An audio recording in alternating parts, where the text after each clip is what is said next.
Saygı atışı! Nişan vaziyeti! Al! Kurban kolu çek! Bırak! Ateş! Çek! Bırak! Ateş! Çek!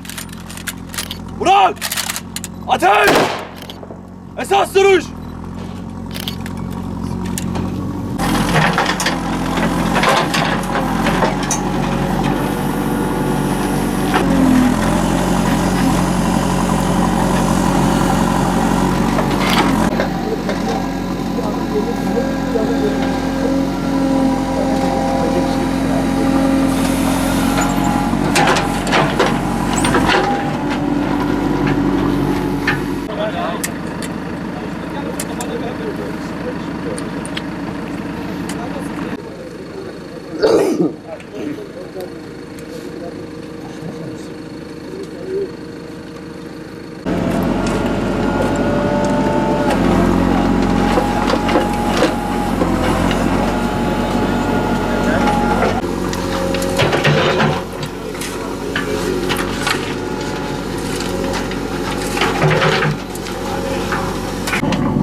كل شيء هالك إلا وجهه له الحكم وإليه ترجعون هذا ما وعدنا الله ورسوله وصدق الله ورسوله قائلان عنكما قائلان لكما من ربكما ومن نبيكما وما دينكما وسلم أمته أسكنكم الله بكرمه مرافع جنته وتغمدكم الله بلطفه ملابس رحمته ألا وإن الموت مكتوب على الشريف والوضيع والعاصي والمطيع لا ينجو منه ملك مقرب مع قربته ولا نبي مرسل مع علو درجته ورفعته خرجتما من دار الدنيا دنيا محمد وآله وأصحابه أجمعين برحمتك يا أرحم الراحمين سبحان ربك رب العزة عما يصفون وسلام على المرسلين والحمد لله رب العالمين لله تعالى الفاتحة.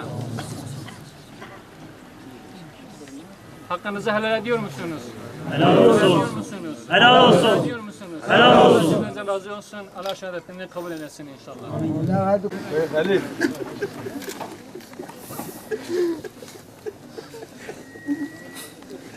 Nasıl yakalım?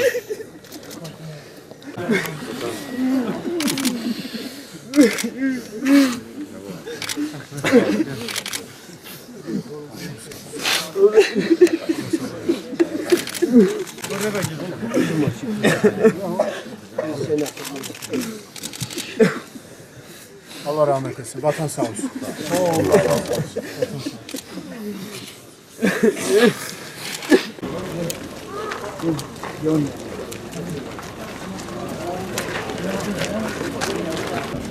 Allah'ın izniyle aynı yerde kalmaz.